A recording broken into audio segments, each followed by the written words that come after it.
po ng tagapakinig po ng DZXL News RMN. Opo, maraming salamat po sa lagi pong pagpapaunlak sa ating himpilan. Ma'am, nakarating na po sa Animal Kingdom Foundation yung nangyari po sa Kabuyao, yung sinilaban po ng mga kuting?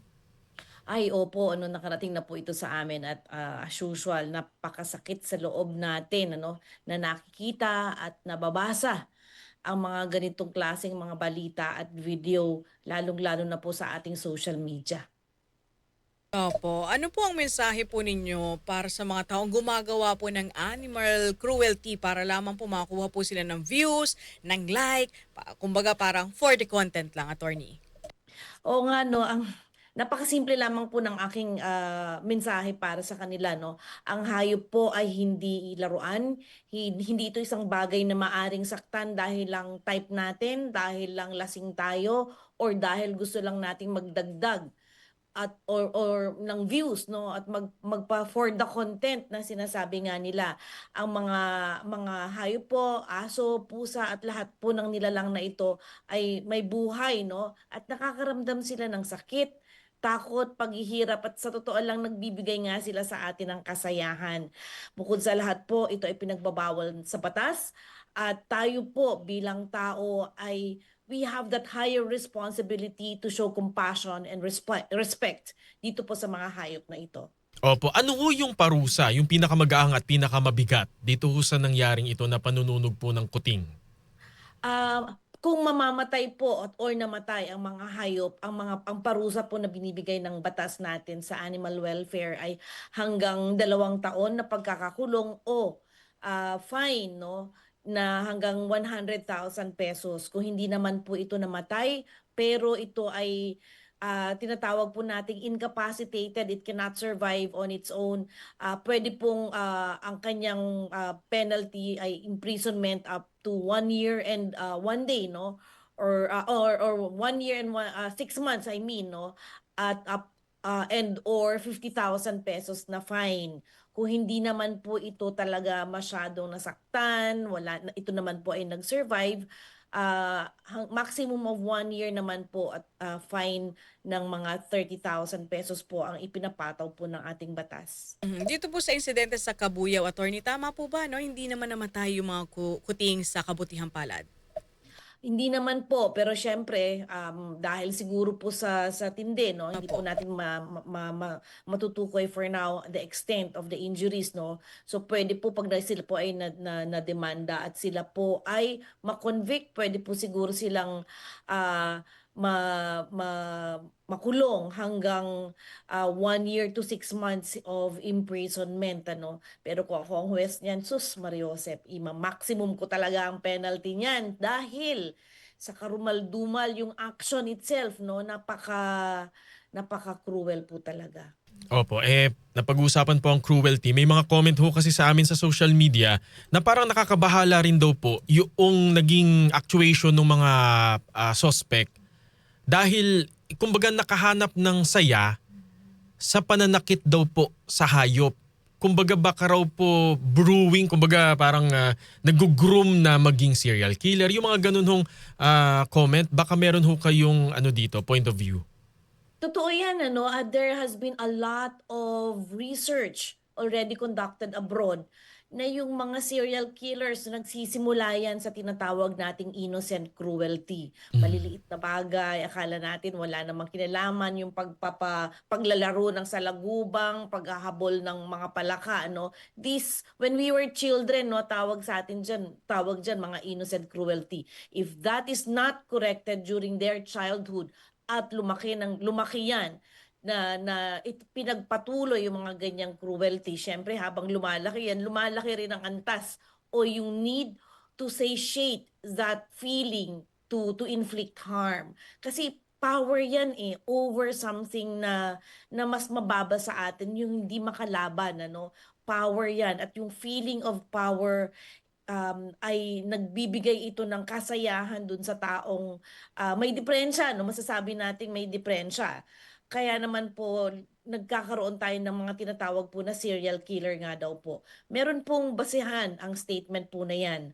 At ngayon po itong mga tao naman na nakikita natin sa social media na nagfo-for the content, masaya sila at natutuwa pag nakikita or nakakakita ng mga hayop na kanilang sinasaktan, ano, naku, may diferensya po talaga kayo. Dapat po talagang magpatingin kayo sa doktor at dapat po wag nating ipakalat ang mga video na ito, tanggalin ito dapat sa social media, i-report yan sa Facebook, sa Meta, dahil ayaw po nating kumalat ang mga ganitong visuals because nagkakaroon po tayo ng tinatawag na yung indifference, no, dahil lagi na natin nakikita yan sa social media, ay parang okay na lang yan, hindi na yan tayo naapektuhan, which is not good.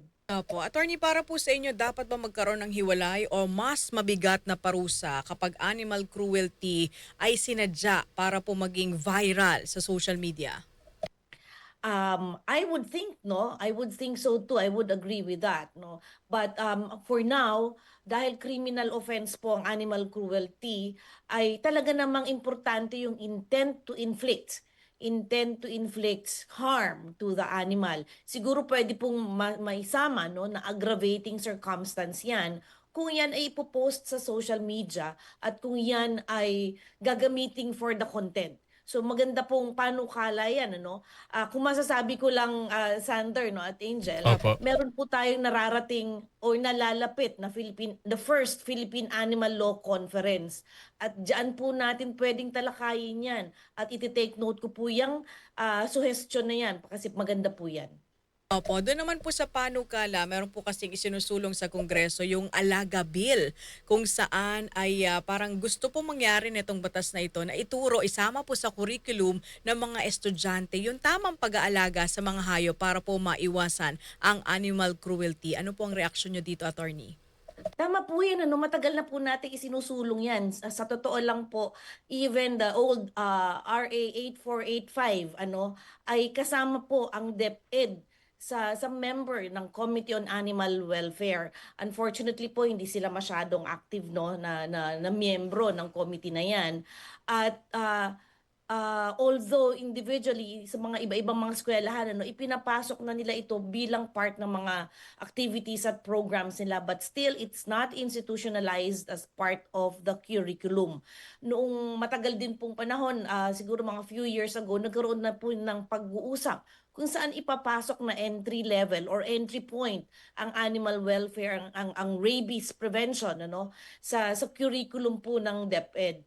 Hindi ko lang po alam kung gaano kalalim itong tinakel, no? Kasi naalala ko po, nagkaroon pa po ito ng mga workshop at pagpupulong sa DepEd at that time at saka sa Bureau of Animal Industry. So hindi po ito bago. At bukod po dyan sa Alaga Bill na yan, may mga bills din po tayo isinusulong sa Kongreso at sa Senado. Kasama po ang animal welfare education. Kasi nga po importante po na maisama natin ang education or ang animal welfare, no, sa basic na pag-aaral ng mga bata because prevention starts with education.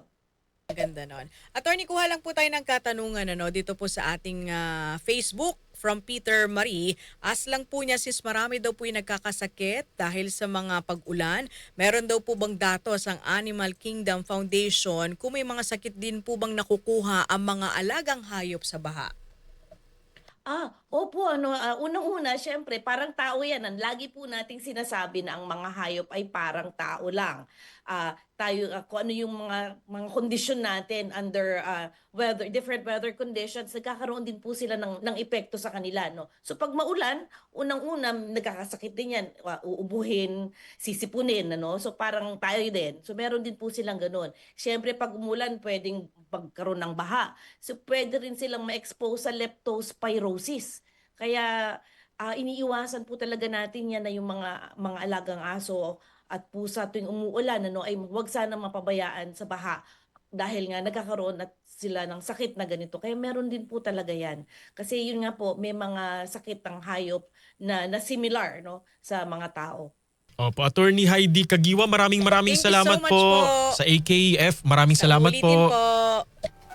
Marami din pong salamat sa DZXL News RMN at sa inyo, Sander at Angel. Thank you po kay Attorney Heidi Marquez Kagiwa. Lagi po nating nakakausap. Siya po ang program